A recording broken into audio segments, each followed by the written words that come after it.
Wait a minute, look at my hair. Okay, I'm ready. Well, hello and welcome to the final edition of Southside Speedway Illustrated. I'm Freddie Clark along with Jerry Reed and, of course, and Master Captain Yvonne Elzero. And we're not huddled close together because we need the space. It's just really cold out here for the last race. I'm just trying to keep warm. As you know, it's not only the last race, but this is it for SS High. And so this time tonight, show you some quick highlights, talk to the champions, and just reminisce over the last 5 years at Southside Speedway. I haven't been there for 5 years. I've been there since 1961. I don't know where you puppies have been. Never mind. We've been around anyway, but regardless, we'd like to dedicate this show to all our sponsors that have helped us out throughout the seasons. Also, all the people that have been involved with this show. People like Jerry Reed, Mark Potter, Dave C., a host of others, Jules Matthews, Gary Fox, and of course Dick Harmon as well, who've all helped us out. And also all our friends out here, the competitors at Southside Speedway. Stay tuned. When we come back, we're going to talk to our champions. Okay, now close it. We got everything that they need to know about Southside Speedway. Everything you ever wanted to know is right there. All right, Freddie, we count on you. All right.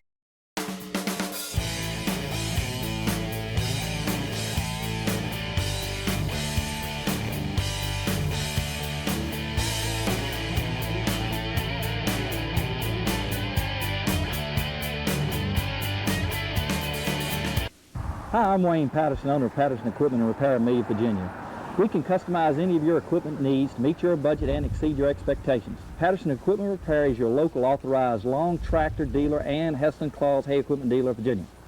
We have parts and service for any make tractors or hay equipment and everything from grader boxes to bush hogs to balers and old 8-in tractors. If your lot is beginning to look like this field, come by Patterson Equipment Repair to make your life a little easier. We're just a few short money-saving miles from anywhere. We invite you to visit the specialty shops at the Genito Forest Shopping Center, which includes the Greek Island restaurants. With its delicious Greek and Italian cuisines, enjoy an evening of fine dining at the Greek Island restaurant. Whether it be proms, weddings, or just a special night out in the town, brides-to-be and CW tuxes have just the right formal wear for your occasion. Victorian Rose is the one place to find a gift for even the most difficult-to-buy-for person. Victorian Rose offers many gift items to add that special touch to any home or office. It's all at Victorian Rose. The Dry Cleaners offers quality service for any cleaning needs. Leather, suede, or any special clothing items are no problem. Quality service at an affordable price. Let the professional stylist at Brushes Hair Design take care of your next perm, coloring, highlighting, or just simple hairstyling.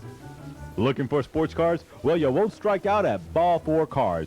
All the latest wax packs, singles, new and old individual cars, and more, all at Ball 4. All these shops are located in the Genito Forest Shopping Center, right next to the NEI Theaters. If you want your team, organization, or business to get noticed, then let the lightning strike. Lightning Graphics, Richmond's leading custom screen printers. Our artists have designed and produced custom screen prints for businesses and teams across the country. T-shirts for people that want to stand out in the crowd.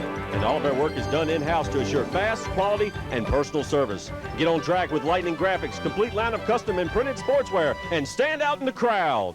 Hey, y'all, call me, 232-6216. Do you find yourself up in the stars wondering about whether to get cable or satellite? Then go with Virginia's oldest satellite dealer, Star Vision of Virginia. Carrying America's top 40 requested channels, Star Vision of Virginia also supplies CD music quality channels. Mention this ad and receive free installation. We have new 15-inch dishes as well as a broad selection for your home and portable units for your RV or camper. We carry C-band satellite systems at wholesale prices. So don't get caught up gazing in the clouds. Get caught up with the stars. Star Vision of Virginia, Virginia's oldest satellite dealer. Who can turn your car into a dream machine? Striper can. Who can set you up with a hot set of performance tires and wheels? That's right, Striper. Where do auto dealers, drag racers, bikers, and Saturday night cruisers go to make their rides stand above the rest? to Striper John's. That's where. Friendly staff, quality work, great prices, and guaranteed satisfaction. It's all at Striper John's Custom Car Headquarters, Midlothian Turnpike, just down from our friends at the State Police Headquarters.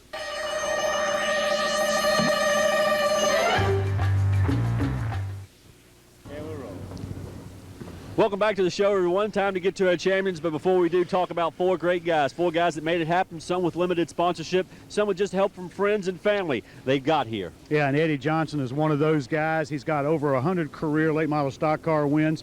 Won the championship in '85. He's just a dynamite little guy, and we wish him well in whatever he does in the future. And Tyler McRae, who was dominant, is in late model stock car now, so you can move up out of those ranks. That's right. Tyler McRae, a great spokesman for his team and himself.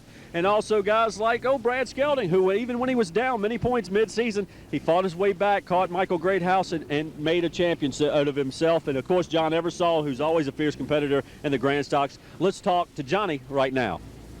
Oh, it's been a great season. And when we look back with the money we had to work with the sponsors that we had, compared to some of the other money that's out here, we're real pleased with it. We ran out of money toward the end of the season when we started breaking stuff, and we haven't bought tires in 10 weeks, and we're starting third tonight, so we're happy with that. And all the sponsors, like I say, it's been a great season. You can't ask for much more. And he's going to try to win the trophy. That's going to go to actually the man up in the tower tonight. Gary Fox will get the trophy if John Eversole wins. If I win, Gary, you can have the trophy. No, it really wasn't. This was a much different championship this year than last year. I can't believe how much my team worked. We had a problem in practice today, and believe it or not, we got crashed, and we have a problem in the front suspension. So honestly, yeah, you're right. We want to get one lap. We want that championship. I don't think the car's going to perform real well tonight. But anyway, we're real proud for Dominion Paving, Dick's Place, Durandex, all my team. Mike Farmer is a great crew chief. I want to get one lap done. Any thought of moving up out of this class into something else for '97, or are you just going to try to improve on what's already a good team? No, well, I'd like to see my crew chief Mike Farmer and some of my guys come with me, and I'm really working hard on trying to move up. We feel like, the charges have been really great for me. I've learned a heck of a lot as a driver, and my team's learned a heck of a lot as a team. So my goal is to move up. And we think we have something going on. We don't know exactly what it is, but hopefully in a couple months we'll know. Eddie Johnson, a man who is no stranger to Victory Circle, no stranger to championships, but how does the '96 one differ from the '85 championship? Well, it's a different year. '85 was 11 years ago. I was 11 years younger, if you can believe that. I'm young enough now, right? But it's been a long, hard year. It's been a lot of tough competition. I think the competition was a little bit tougher now than it was back in '85. And just like to thank Ashland Ford, Swisher Hygiene, Great Ball Electric, Townsend Race Cars, Hoynes and Eanes, all the guys on the crew, McCarron and Coleman Rice, my family, my wife Christy, and kids Christopher and Rachel, and everybody been hanging in there with us. All the fans enjoyed having y'all support us, and feels good. You're the man known for the blue oval, the Ford. You put a Ford in winner's circle more times than anybody else in late model stock circles around here. What is it? Just something that you guys believe in and you keep working hard on and you can get it up front? Well, I guess really when I started, John Lahocki kind of brought me into the late model stock cars, and he was always a Ford man. And we hit it off real good in '84 and won 4 races out here, and just the Ford's been good to me, and we stuck with it. It's been a tough struggle, let me tell you. It's not been easy, but we've got a lot of wins, and, I'm real happy with that and couldn't ask for any more. More Busch races for next year? Well, we're hoping so. I don't really know what's in store for next year. We'll be working on it, and, just looking forward to getting this thing over with here tonight and being able to stay home with the family for a while. Well, the final champion we'll talk to tonight was actually the first one to be deemed champion, Tyler McRae. You won it early on. Everybody knew about mid-season. It was going to be impossible to catch you. Now you've moved up to late model. Your reflections of 1996 and now moving into 97 with the late model. Oh, we had a super year in '96. We came into here knowing we had a great mini stock from Brett Hamilton with David Aird's engine. Came out here at first practice for the first race. We were super fast all year long. We were a good contender. Went to Langley. We were a good contender. We won a couple races there. Went to Old Dominion. Won a couple up there, and finally got late model together. Started practicing that some when we were finishing up the year in mini stock, and just a great year by Charlie Walker letting us borrow his car, coming out with another car from Virginia Race Cars. Another mini stock, and just all my cars I've been in have been super. Coming out late model, I'm still learning. We had a good run last week, 13th. Got a little bit of experience at Southern National Speedway, trying to stay out of trouble, and just want to have a good time out here. We're getting ready for next year, running a full year of points. And this car number 41, this orange car, is bright. Hopefully everybody can see me. They'll run into me. But we're doing good in it. We're getting better. Help from everybody out here. My crew's busting their butt. Freezing cold right now, but they're still working hard. Well, talking about your crew, they have to be a great crew to be able to take a new ride for you, a ride you changed in mid-season, and dial it right back into your liking. Yeah, the biggest thing about changing mid-season, we put the car from ground up while we're racing the other one and building the late model, which isn't a sob story, but I think it's great for my crew to come together working weekends, late nights, anything it took.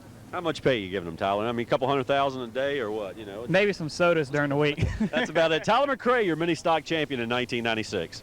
Tommy Tatum will get spun from his outside front row starting spot, leaving the field set for a complete restart, with Kevin Minner and Mike Greathouse now occupying row number 1 in the Charger class. Greathouse would break away at the green as Robert Connor worked his way into second. It would stay that way to the finish. Greathouse takes the final checkered for the Charger. Connor goes second. Randy Adams holds off Mike Hall for the final circuits to claim third. David Zimmer returned for his 4th run of 96 in the Powell Racing Pontiac and claimed the pole over Bobby Curtis, with champion Eversole starting third. Zimmer would slip on the start, allowing Curtis to take an early advantage as Eversole worked on the rear bumper of Zimmer. Zimmer would retake the top spot on lap 2, with Eversole working into second, leaving the field behind to fight it out. Mike Tomlin exploded a motor on lap 19 to tighten the field, giving Eversole another shot at Zimmer for the restart. Quickly, a battle shaped up for 4th as the top 3 broke away. Glenn Jarman held the spot with Bill McGonigal, Chad Mason, and Laval Balduck all in tow. Balduck and Mason battling for 4th in the standings and only separated by 2 points coming into the final event. As they battled into turn 3, contact was made, leaving Jarman sideways, Balduck spinning, and W.T. Kurt along with Billy Brooks also involved. After a long caution, it was back to green, and Zimmer still in control over Eversole. Zimmer held his advantage to the checkered with Eversole second. Curtis holds third over Mason and McGonigal. Bubba Urban Jr. and Bugs Harefield would take the final field of late model competitors for 96 to the green. Harefield would work by Urban for the lead on lap 2, with Eddie Johnson taking an early retirement from the event. The fight for third into the running order and third in the points shaped up. Shane Lockhart held third spot, chasing Kevin Grubb for third in the points. That battle would get hot and heavy as Wayne Grubb went to work on Lockhart for third. Side by side, the two ran as Harefield and Urban pulled away. Caution tightened the field as Jim Thacker, Ricky Johnson, and Tyler McRae made contact, and on the restart, Wayne Grubb again went to work on Lockhart.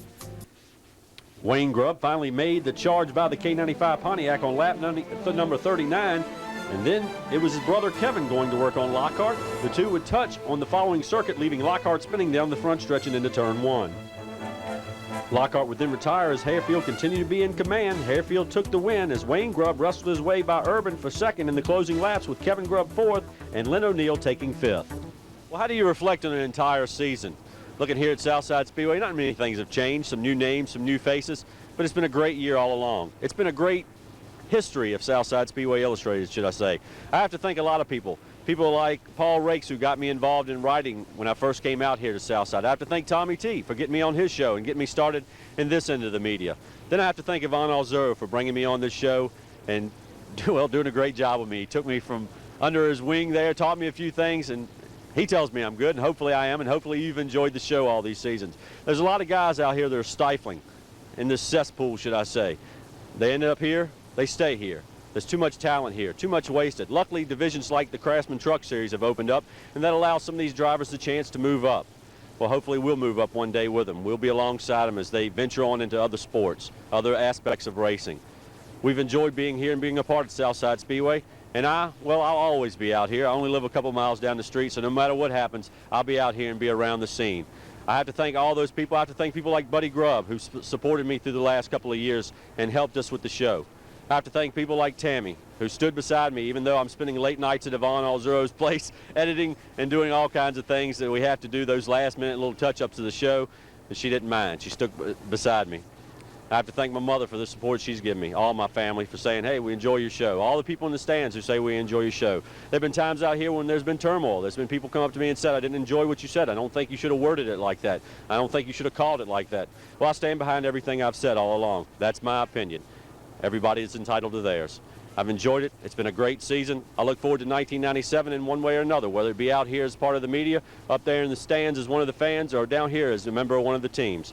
No matter what, racing has always been a part of me, and I'll always be a part of it. Thanks. Southside Speedway Illustrated. This is a show that Yvonne Alzuro and Freddie Clark asked me to join a while back, and I want to say one thing for sure. The man who holds the camera, who's got in his hand right now, Yvonne Alzuro, is one heck of a cameraman, and Freddie Clark has a sense of humor that won't quit. I was a rookie at all of this when I came in. Now I feel like that I can handle some of it. They've taught me a lot. I've learned a lot as we've gone along. Southside Speedway has been one heck of a place to cover for the last 2 years. I've enjoyed every bit of it. Now I'm located down in Kenly, North Carolina. I'm going to be living down there full time as the Public Relations Director for Southern National Speedway. But when the Southside gets dropped from Southside Speedway Illustrated, and we've gone to Speedway Illustrated, we hope to have all these guys down there to cover some of the races at Southern National Speedway. All I can say is, watching the guys bang and beat on each other, all the things that have happened around here, you've seen the highlights for 2 years, you know what went on. If this ain't one exciting sport, I don't know what is, and I've enjoyed every minute of it and look forward to seeing you somewhere down the trail in the future. Well, while the fellas down there have made their parting remarks for the end of the show, I thought I'd say mine as well. I'm not going to get all mushy. You have to come see me personally.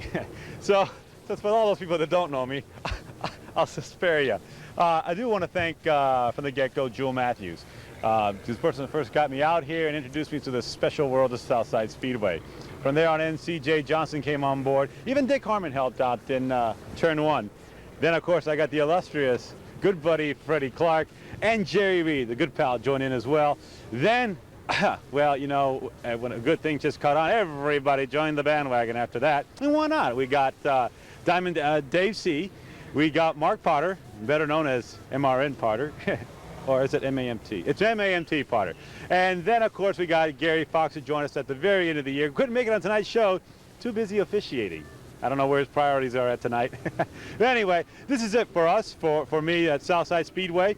Next year, well, we got a lot of cards on the table. SNS may be on board. That's Southern National Speedway. South Boston may be looking to do a show. You know, Travis Ryan and short tracking will come on to this channel real soon. And of course, Freddie Clark is looking to do Lewis and Clark Explore Racing. A very peculiar talk show, one I'm sure you all have never seen before. Anyway, all these shows could be coming your way like a gaggle of geese next year, but I guess the key word here is sponsorship, because without that, shows like this say so long. And so for myself and everybody else, let's go back to the rest of the show, and thanks for watching all these years. Bye-bye. Hi, I'm Davey Allison, inviting you to tune in every week on this. Hold it down lower. Hold it down here, then I can see it better. Is this ready to go? This is the easiest question. Yeah. Hi, I'm Davey Allison, inviting you to tune in every week on this channel for highlights and review of NASCAR racing here on Continental Sports.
Well, folks, unfortunately, it's time for us to fly. Time for us to leave Southside Speedway for 1996 and say goodbye to Southside Speedway Illustrated as well. We got one final video for you to wrap up the show, to close it out as we look back at all of our friends from the 96 season. I'd like to thank everybody, Freddie, Jerry, for doing a great job. Mark, Dave, Gary, for this season, for all your help. And also Jewel Matthews and C.J. Johnson, wherever you guys are tonight. Thanks a lot for all your help in the past. We'll see you all at Christmas time, maybe. Wait a minute, I'm going to miss it. I got one thing I want to close this with. Yvonne Alzuro has more camera angles than a geometry class. This guy is really great. Freddie, once again, when I needed a geometry class. Freddie, once again, I want to thank you for your sense of humor and your professionalism on this show. You guys taught me a lot. I'm glad to learn with you and look forward to working with you in the future. Well, I have to say, I said it a little earlier in the show, I appreciate everything this man has done for me, what he's done for me beyond this show and working with NASCAR and some other things. Jerry Reed, I want to thank you for all your in-depth knowledge of the Speedway and some other Speedways and some other competitors that have come here, some special interest competitors have come here when we saw some of the other series tour around this. And I also want to thank all the other